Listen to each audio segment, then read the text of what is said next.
Welcome to Right on the Mark with your host, Mark Young.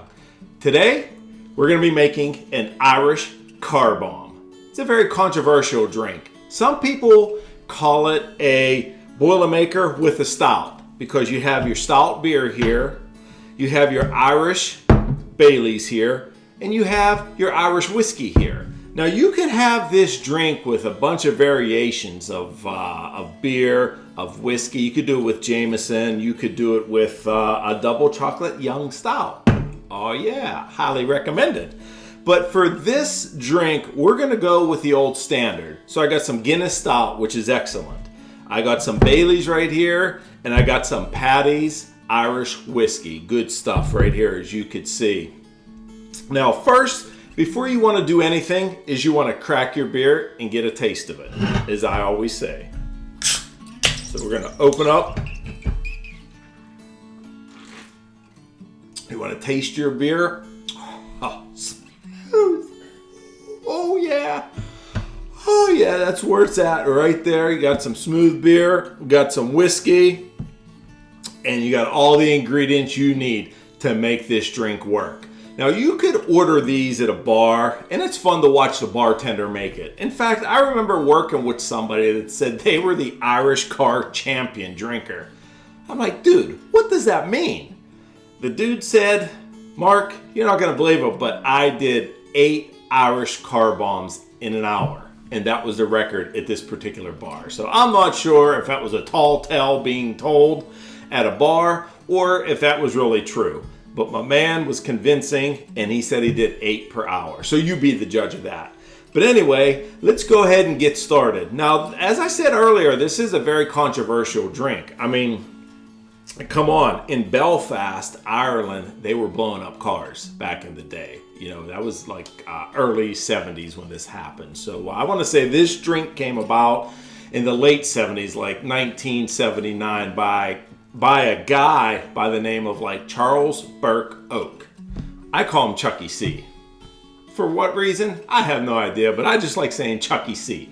So Chucky C made this drink at the Wilson Resort Hotel in Connecticut. So this was quite a few years after the Irish car bomb. So people were ordering this like crazy. It was like the hot cakes of the 70s, if you know what I mean. But anyway, that's enough history. Let's get back to the drink. So how you want to start out is you're going to want to pour your Guinness Stout into your drink. And as you can see, it's pretty thick. Fill up your beer. You don't want to fill it all the way up because you know you're going to be dropping a shot in there. Or maybe you don't know you're going to be dropping a shot in there. But where the creative part is, where it comes from, is from the parts of the whiskey and the Baileys. So we're going to go ahead and we're going to hit it with some Baileys in a shot glass. Or not. Shake it. Sometimes you gotta shake your Baileys, if you know what I mean. A little bit of Baileys in there. And then you're gonna top it off with some Paddy's. Some of my friends would say, Paddy's melt. But go ahead, you're gonna put some Paddy's Irish whiskey in there. About a half ounce of each. So you got a full shot right here. And then you're going to drop it in your beer. Let's go ahead and fill it up a little bit more, because you want to get the full Irish car bomb effect. What I do is, you can do this quite a few different ways. You could drop this in the beer and chug it. You could sip it on the side, but come on. Right on the Mark way is to make explosions, if you know what I mean. So we're going to go right to it and make some explosions. Chucky C would be proud. So let's go ahead and drop that in there. And there's your Irish car bomb. You see the little explosion in the foaming? Now you're going to go ahead and you're going to commence to chugging.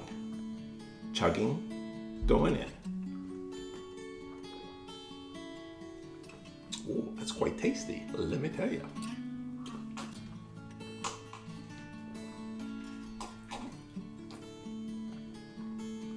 As you can see, the shot glass kind of sticks to the bottom of the Irish car bomb. It's kind of hard to see, but don't worry about chipping a tooth, knocking a tooth out, because as you drop it, the suction takes it to the bottom of the glass and it holds it there while you drink it. So a lot of people are concerned about busting a tooth, chipping a tooth, but you just want to keep drinking.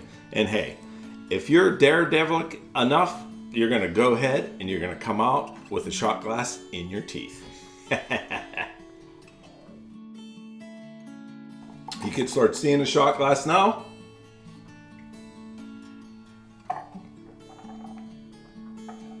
And see how it's still there. Let's go ahead and finish chugging it.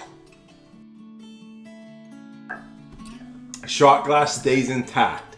So that's very key when you're making this in a bar, because if you're out there trying to pick up girls, the last thing you want to do is do an Irish car bomb and then come out with a loose tooth, chipped tooth, lost tooth, whatever you want to say. But anyway, this is all good stuff. And let me tell you, very simple to make. Let me hear what you guys have to say. Oh, there's a little bit left. Hang on, folks. Woo, is that good? Bingo, baby. This will take you where you need to go. It'll take you to the promised land. Stick to the program. You can't go wrong. Comment below and let me know how you do your Irish car bombs. Come on now. Let's go. We need to click, subscribe. You need to like. You need to do a little bit of this. You need to do a little bit of that. You need to drink all the stuff you got, if you know what I mean. But anyway, that about wraps it up for Right on the Mark, Irish car bomb style. Oh yeah. See you next time, folks.